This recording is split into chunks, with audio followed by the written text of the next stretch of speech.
Hello students, आज हम पढ़ रहे हैं मेडिसिन एक बहुत ही इम्पॉर्टेंट टॉपिक है केमिस्ट्री इन एवरीडे लाइफ का। सबसे पहले हमें ये पता होना चाहिए कि मेडिसिन और ड्रग में क्या डिफरेंस होता है। मेडिसिन और ड्रग में जो डिफरेंस है ये एग्जाम पॉइंट ऑफ व्यू से भी बहुत इम्पॉर्टेंट है। इसमें जो सबसे इम्पॉर्टेंट पॉइंट्स आपको लिखने हैं वो है मेडिसिन से हैबिट नहीं पड़ती। Medicine is not habitual, whereas drugs are habitual. Medicine do not have side effects but drugs have side effects. आप कहेंगे कि मेडिसिन के भी साइड इफेक्ट्स होते हैं। बेटा, आइडियल मेडिसिन के कोई साइड इफेक्ट्स नहीं होते, बट आपको मालूम है कोई भी चीज़ परफेक्ट नहीं होती। तो जब मेडिसिन बनाई जाती है तो उसके कुछ साइड इफ़ेक्ट्स आ जाते हैं, पर ट्राई होती है कि उसके साइड इफ़ेक्ट्स ना आए। ऐसे ही बहुत सारी मेडिसिन्स तो हैबिचुअल नहीं होते, लाइक डिस्प्रिन लेते हैं, पैरासीटामोल लेते हैं, इनकी हैबिट्स नहीं पड़ती। पर कुछ मेडिसिन्स की हैबिट भी पड़ जाती हैं।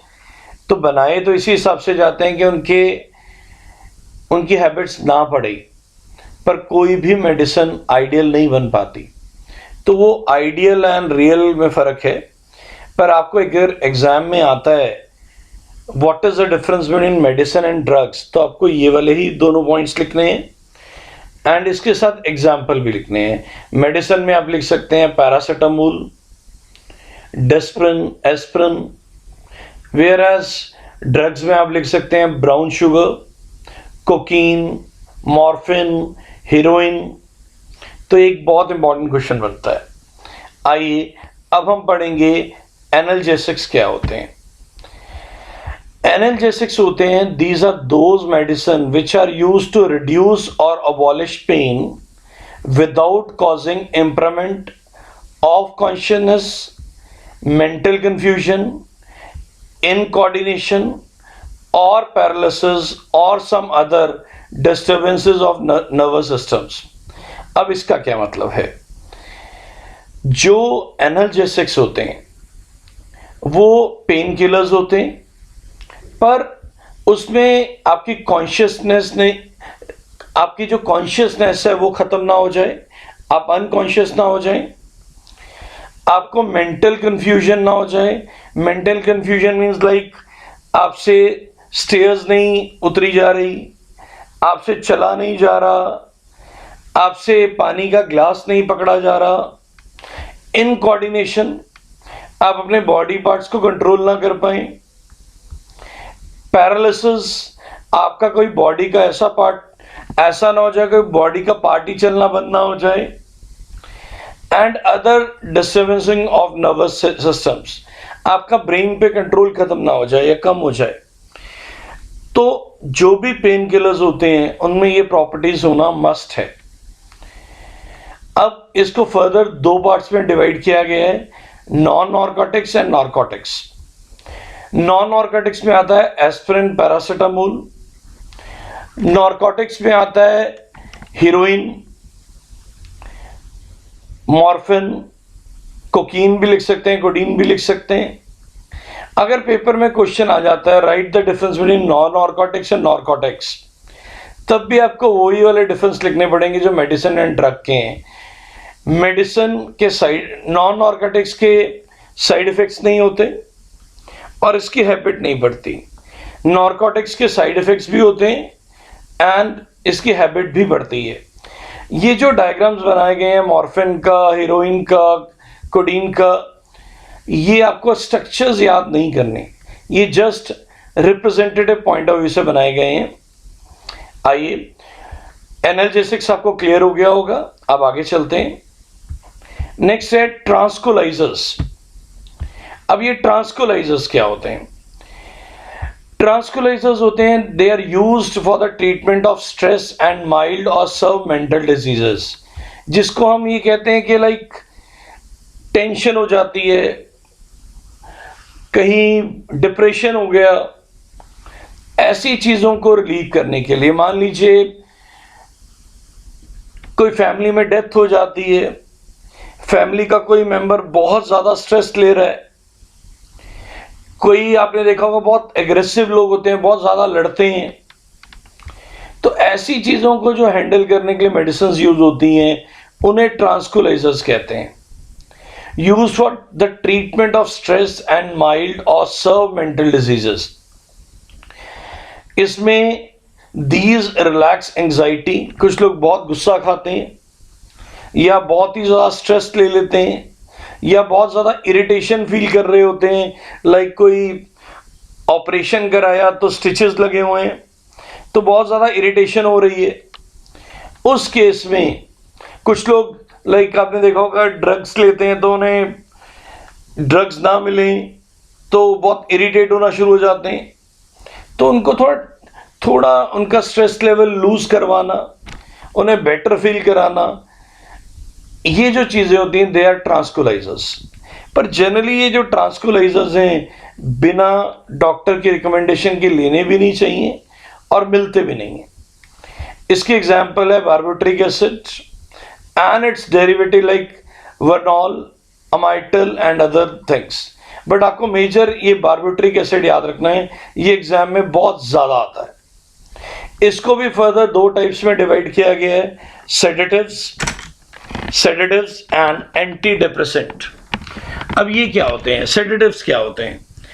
Act as disprin and suppress the activity of central nervous system.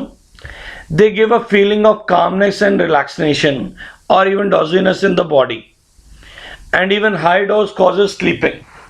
अब एग्जाम्पल के तौर पे कोई डेथ हो गई तो फैमिली का कोई मेंबर बहुत ज़्यादा स्ट्रेस फील कर रहा है, सो भी नहीं रहा, बस चुपचाप बैठा हुआ है, तो फैमिली मेंबर्स को डर पड़ जाता है कहीं अपनी तबीयत खराब ना कर ले।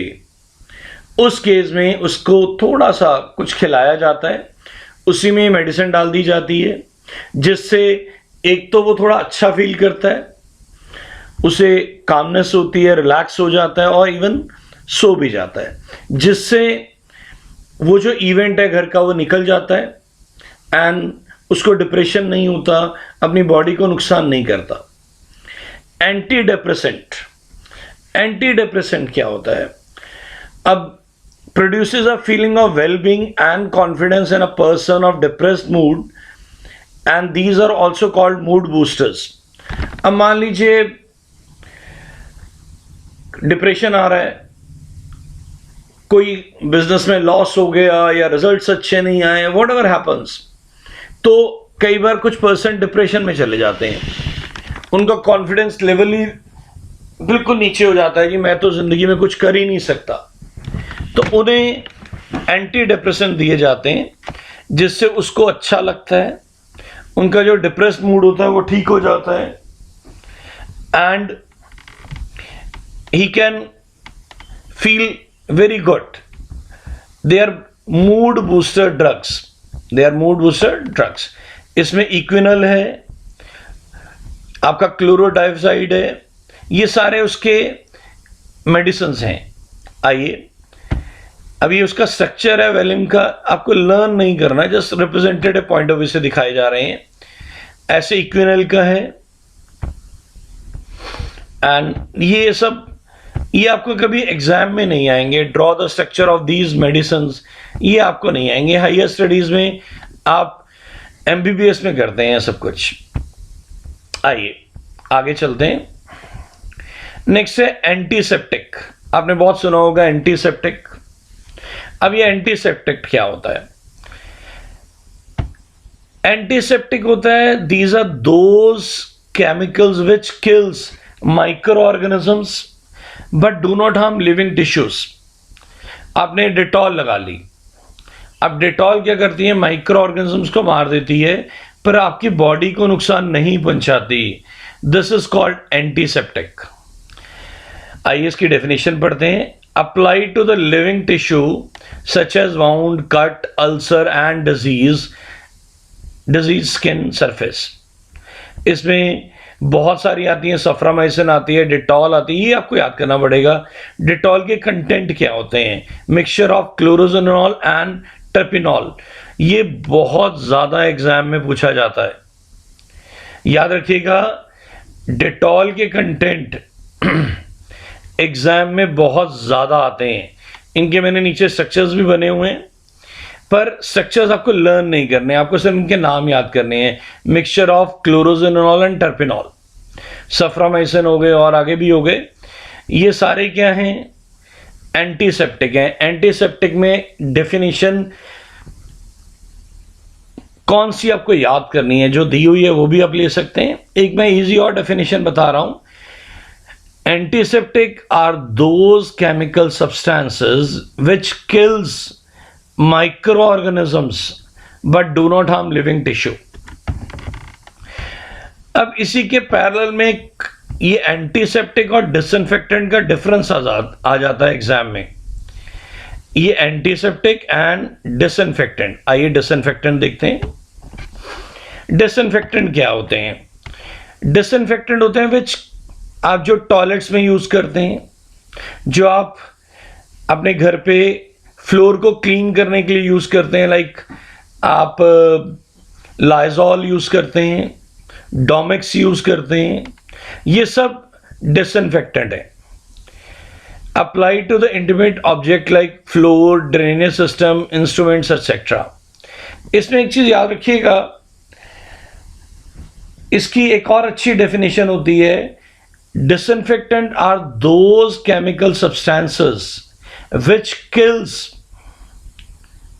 microorganism but can harm living tissues.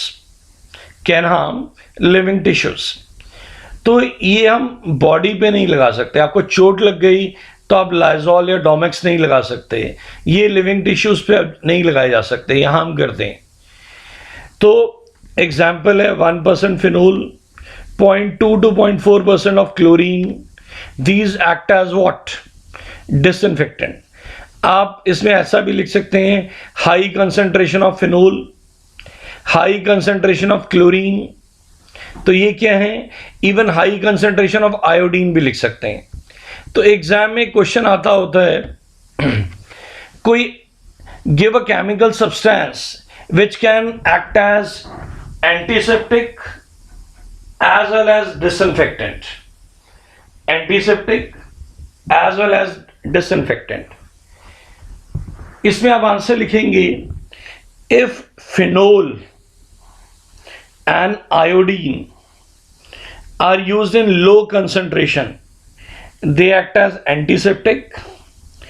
If they are used in high concentration, they are used as disinfectant. Phenol में भी ऐसा ही है। If phenol is used in low concentration, it acts as antiseptic. If phenol is used in high concentration, they act as disinfectant. आइए आगे चलते हैं। एंटीमाइक्रोबल्स। एंटीमाइक्रोबल्स क्या होते हैं? जैसे नाम ही बता रहे हैं, ये माइक्रो ऑर्गेनिजम्स को मारने के लिए यूज होते हैं। Used to cure infection due to microorganisms. Antimicrobial control the microbial disease in 3 ways.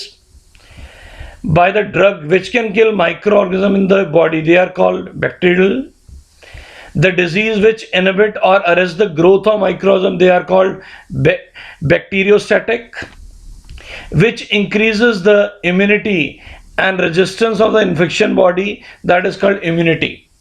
आपने देखा होगा आजकल कोविड-19 चल रहा है, तो उसमें भी बहुत सारी मेडिसिन बनाई जा रही हैं। कुछ मेडिसिन इम्यूनिटी लेवल को इंप्रूव कर रही हैं, कुछ कोविड-19 को मारने की ट्राई कर रही हैं। तो दे आर डिफरेंट एंटी माइक्रोबल्स, वो भी एंटी माइक्रोबल ही है। अब इसमें आप कोई भी 2-3 एग्जाम्पल याद कर सकते हैं। अब जैसे सल्फा एनालाइमाइड ये ले सकते हैं, सल्फा डाइजाइन ले सकते हैं। तो these are another examples of what? Antimicrobials. Next है एंटी फर्टिलिटी ड्रग्स। अब ये क्या होती है anti fertility drugs? Anti fertility drugs होती हैं लाइक कोई मैरिड कपल है, वो नहीं चाहता कि बेबी कंसीव हो, तो उस केस में वो जो मेडिसिन ली जाती हैं कि बेबी ना हो, उसको एंटी फर्टिलिटी ड्रग्स कहते हैं। Use to control the pregnancy, these control the female menstrual cycle and ovulation. The birth control pills are a mixture of estrogen and estrogens derivative which are more potent than the natural hormones.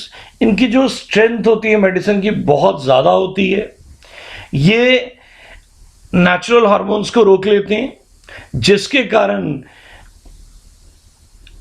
कारण evolution नहीं होता, pregnancy नहीं होती। तो इसमें भी आप एक या दो एग्जाम्पल्स ये वाले याद कर सकते हैं आप। They are called anti fertility drugs, they are called anti fertility drugs. ये सारी डेफिनेशन 1 मार्क्स में आती हैं, तो आपको लर्न करनी होती है with 1 or 2 examples. Next is antacids. Antacids क्या होते हैं?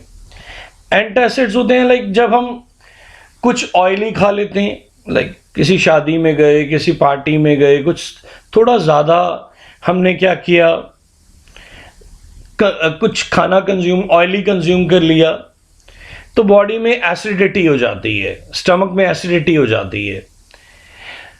यहाँ ध्यान रखना है, एसिडिटी नहीं लिखनी, एसिडिटी लिखनी है। एसिडिटी होती है या स्टमक में H पॉजिटिव आयंस की कंसंट्रेशन बढ़ जाती है। फिर हम जनरली क्या करते हैं, हम पुदीन हरा इनो ले लेते हैं। पर ये जो पुदीन हरा है, इनो है, ये एग्जाम्पल्स आप पेपर में नहीं लिख सकते। आपको यहाँ पे केमिकल्स बताने हैं, ब्रांड्स नहीं बताने। तो यहाँ पे आपको बताना पड़ेगा कि हम बेसिक चीज़ें लेते हैं, like it can be magnesium hydroxide, it can be aluminium hydroxide, sodium carbonate, sodium bicarbonate. ये जितने आप पुदीनहरा, जेलोसिल, ये जो लाइक कोई भी चीज़ आप लेते हैं जिससे एसिडिटी कम हो, ये सारे के सारे आपने इनो यूज़ किया होगा, पुदीनहरा, जेलोसिल, गैस्ट्रो करके भी आता है, तो गैस्ट्रोफास्ट समथिंग। तो ये सब एंटासिड है, रियलिटी में they contain base, they contain base. आइए इसको एक बार पढ़ते हैं। Antacid raises the pH to an appropriate level in the stomach. They are sodium bicarbonate, magnesium carbonate, aluminium hydroxide, magnesium hydroxide gel act as antacid by neutralizing hydronium ion, that is H positive ion in the stomach.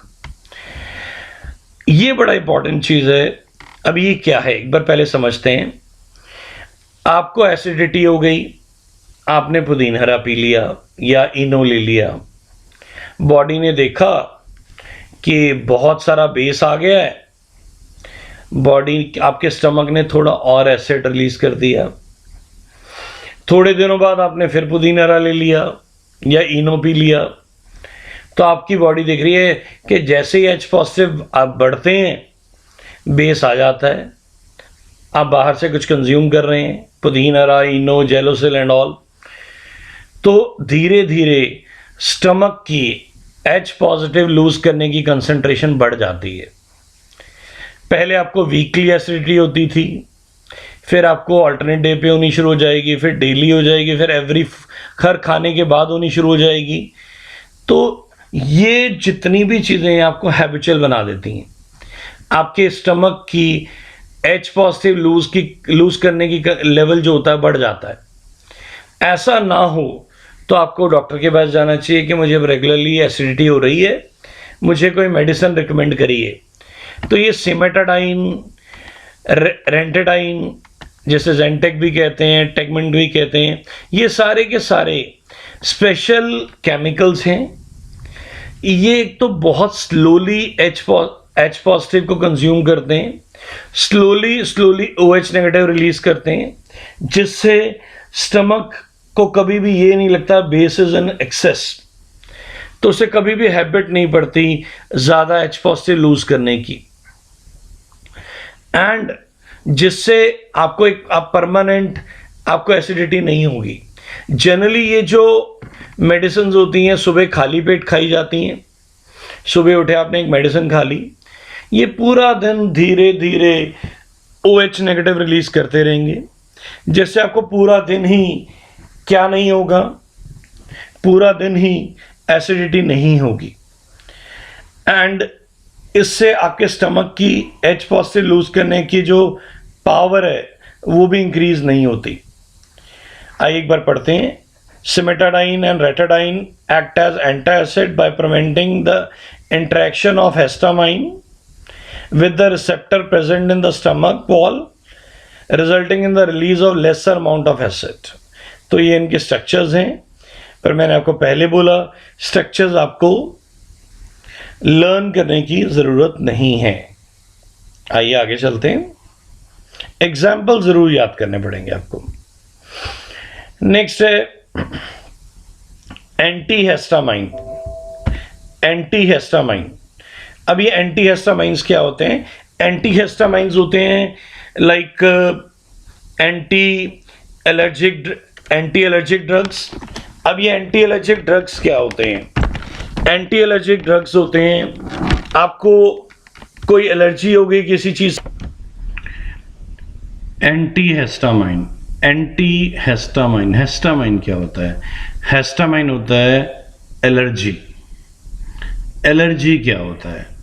Allergy होता है जब आपकी body एक ऐसे environment में चली जाती है जो उसके कंफर्ट लेवल का नहीं है, उसके लिए एक न्यू एनवायरनमेंट है, तो आपके बॉडी के जो सेल्स होते हैं वो ये देखते हैं कि ये कंफर्ट जोन नहीं है, एक नया एनवायरनमेंट है, तो बॉडी के सेल्स उस न्यू एनवायरनमेंट में, एक न्यू एनवायरनमेंट वो भी अनफेवरेबल, तो बॉडी के जो सेल्स होते हैं वो एक नया केमिकल रिलीज करते हैं। वो जो नया केमिकल रिलीज होता है आपके बॉडी सेल्स के थ्रू, वो केमिकल आपकी बॉडी के लिए नया था, आपको उससे डिस्कंफर्ट होती है, इरिटेशन होती है, उसको बोलते हैं हिस्टामाइन, जिसको हम एलर्जी कहते हैं। एलर्जी में आपको इरिटेशन हो सकती है, डिस्कंफर्ट हो सकता है, कफ हो सकता है, आपको कोल्ड जैसा फीलिंग आ सकती है, लाइक जैसे जुकाम हो गया, तो दिस इज कॉल्ड हिस्टामाइन। किसी को वीट से होती है, किसी को पपाया से होती है, कईयों को कॉकरोचेस से होती है, कईयों को डस्टी एनवायरनमेंट से होती है, अब तो कईयों को मिल्क से भी आ रही है, सुनने में मिल्क से हो जाती है। तो इसको कंट्रोल करने के लिए, आपको वो डिस्कंफर्ट ना मिले, जो मेडिसिन ली जाती हैं उन्हें एंटीहिस्टामाइंस कहा जाता है। आइए देखते हैं। डिमिनिश और abolish the main action of histamine release in the body and hence prevent allergic reactions. They are called antihistamine. इसमें आप जो गिवन एग्जाम्पल्स हैं वो भी ले सकते हैं।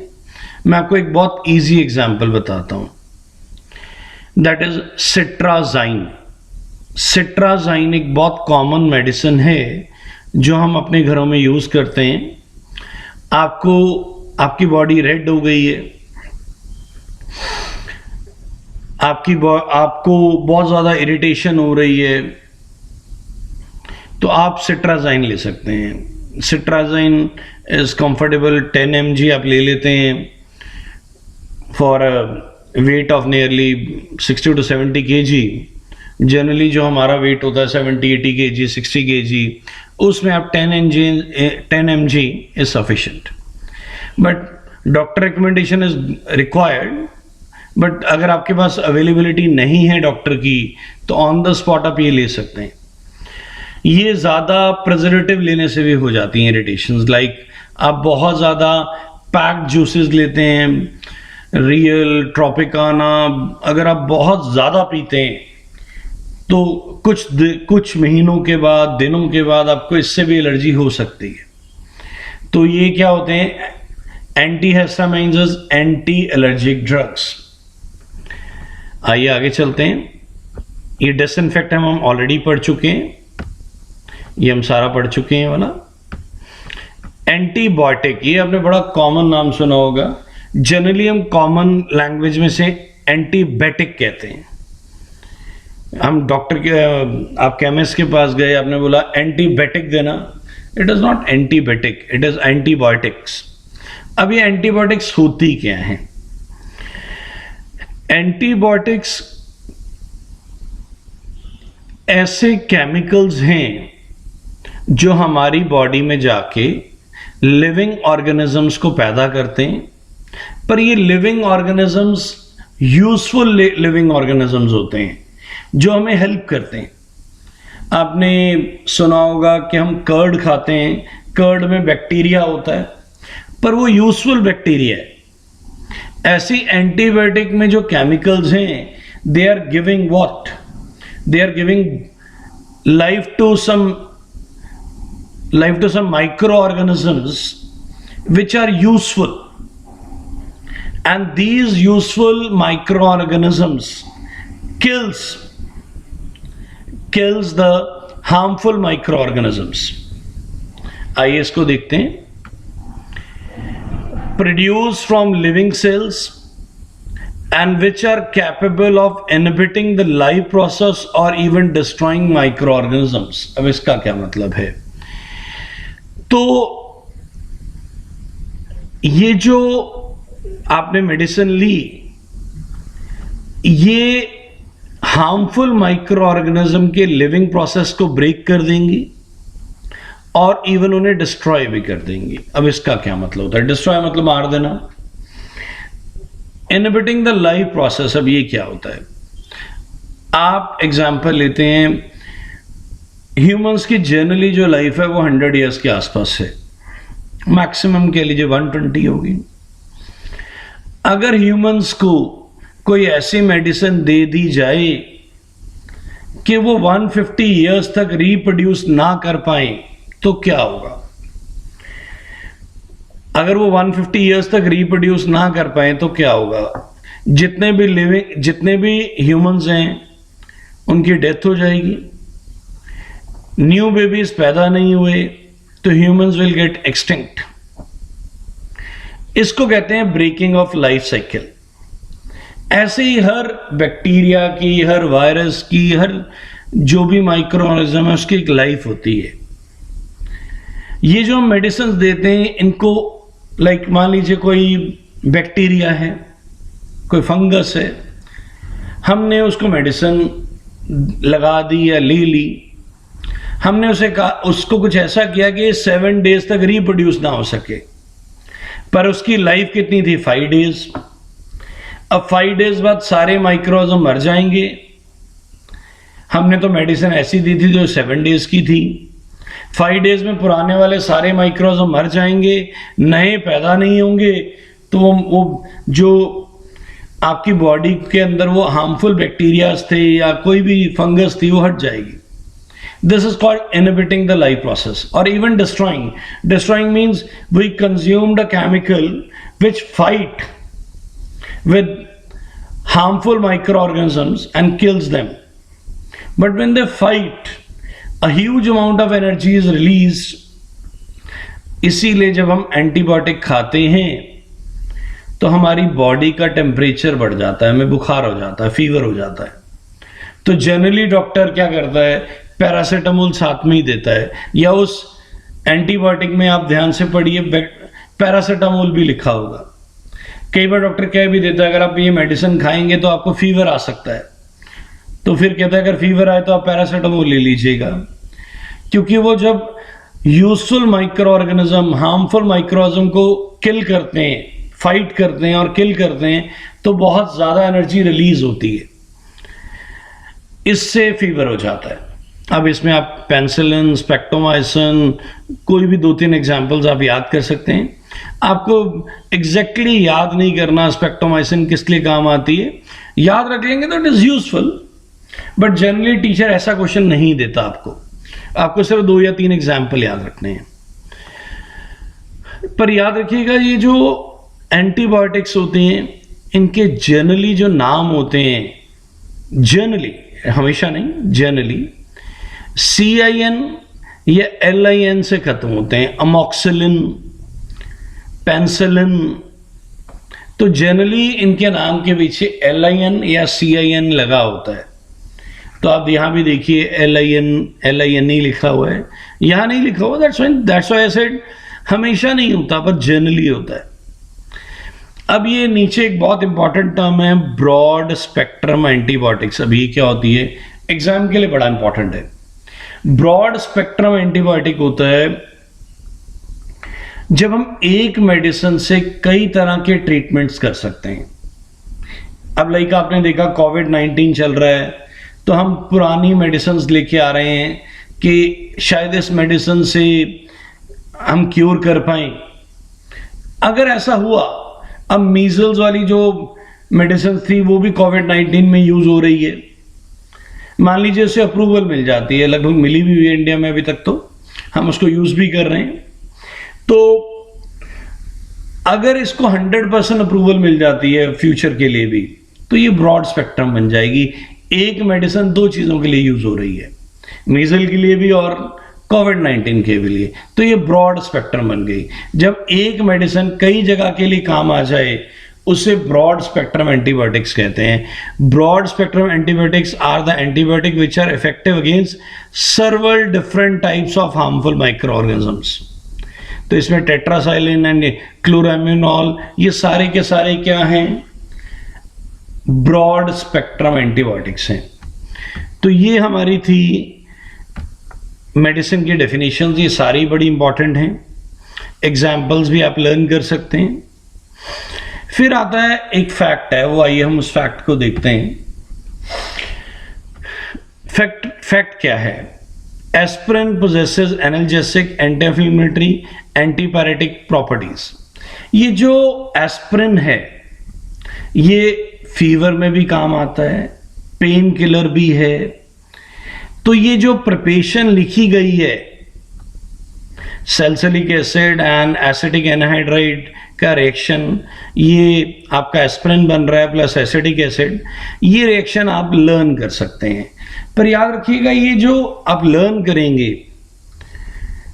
ये फिनोल, ध्यान से देखिए फिनोल है, तो फंक्शनल ग्रुप 1 में ये रिएक्शन आपको पढ़ने को मिलेगा।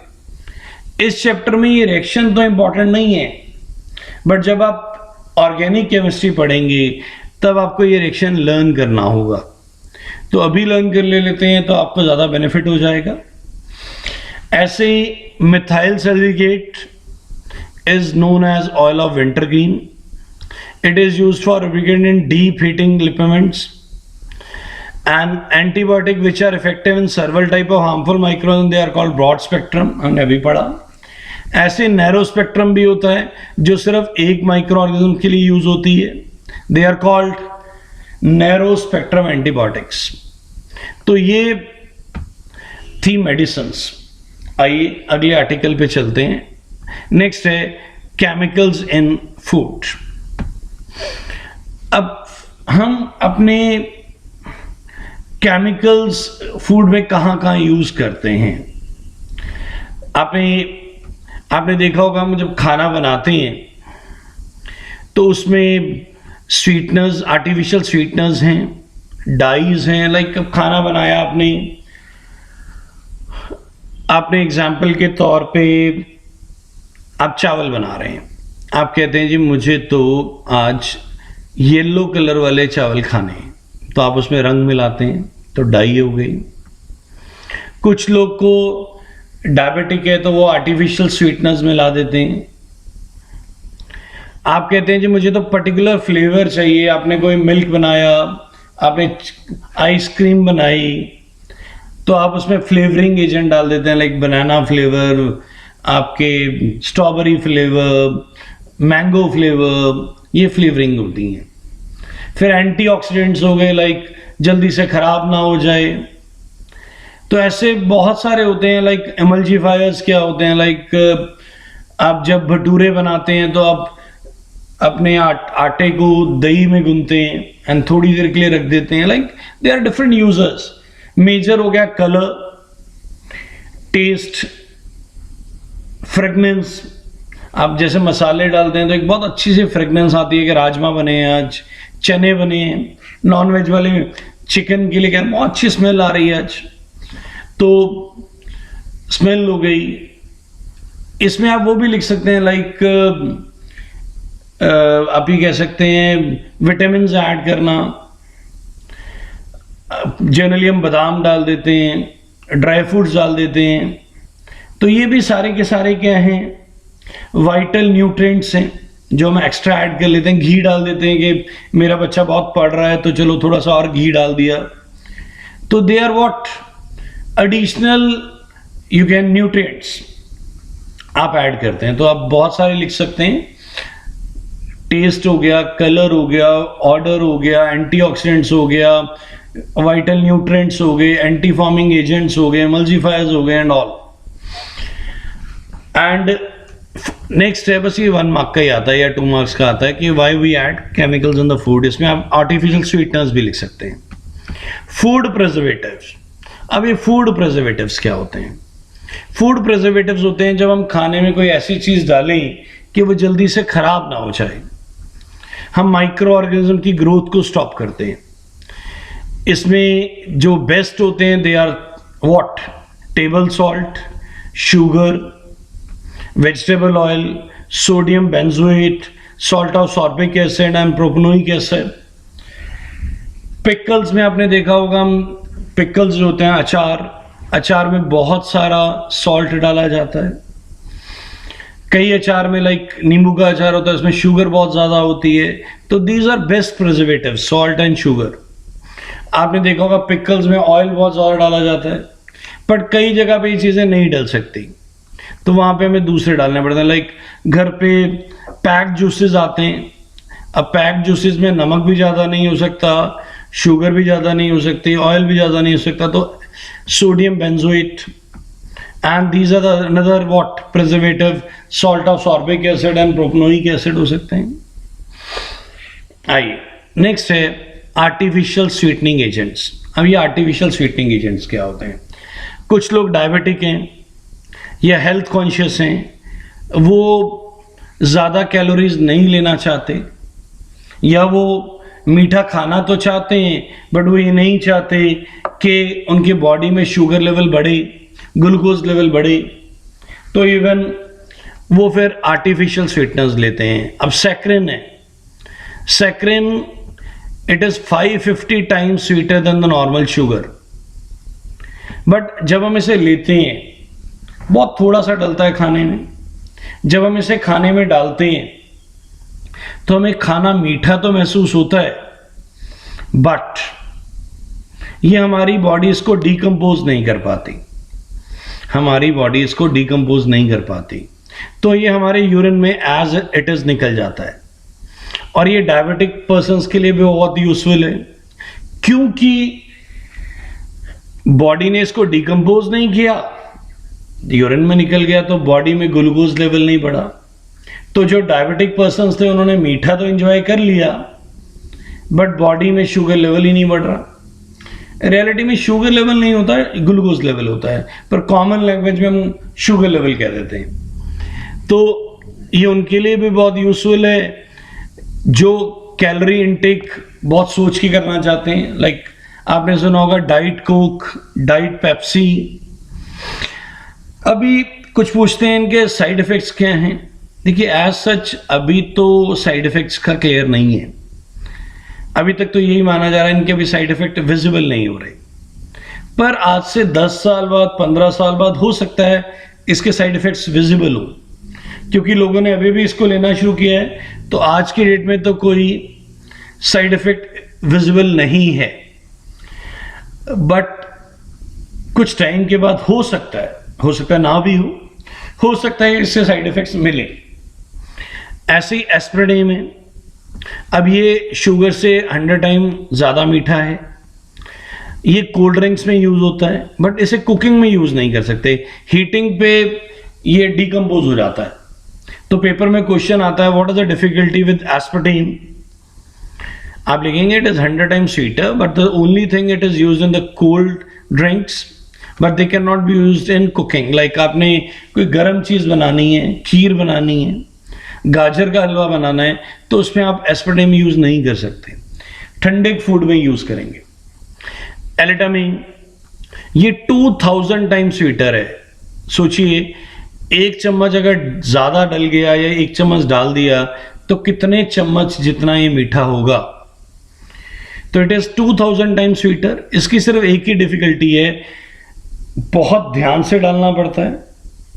जनरली ह्यूमंस पे तो नहीं, ये मशीन्स ही डालती हैं। लाइक जब लार्ज स्केल पे कोई चीज बन रही है तो मशीन कंट्रोल्ड डाला जाता है, क्योंकि अगर ह्यूमन ने एक चम्मच फालतू डाल दिया तो ये 2000 चम्मच चीनी ज्यादा डल जाएगी, खाने लायक ही नहीं बचेगा।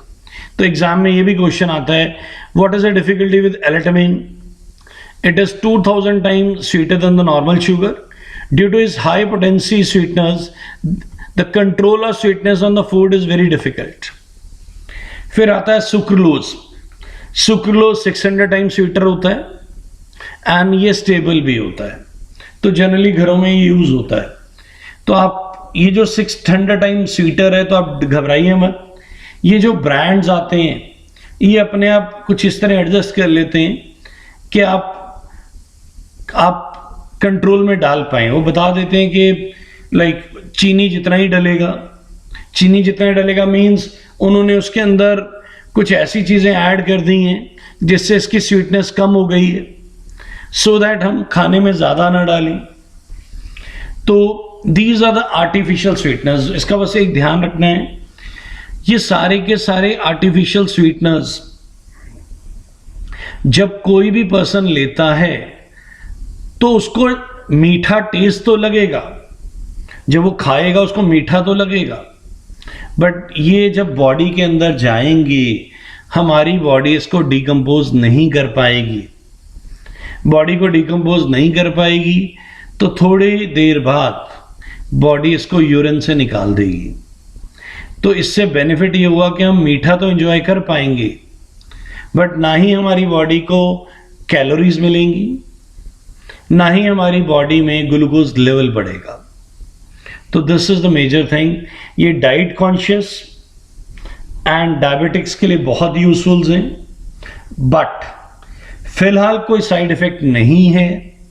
पर ये कहना मुश्किल है आज से 10 साल बाद 15 साल बाद इसका कोई साइड इफेक्ट होगा या नहीं होगा। तो उम्मीद करते हैं आज वाला सारा समझ आ गया होगा। आज के लिए इतना ही। Thank you.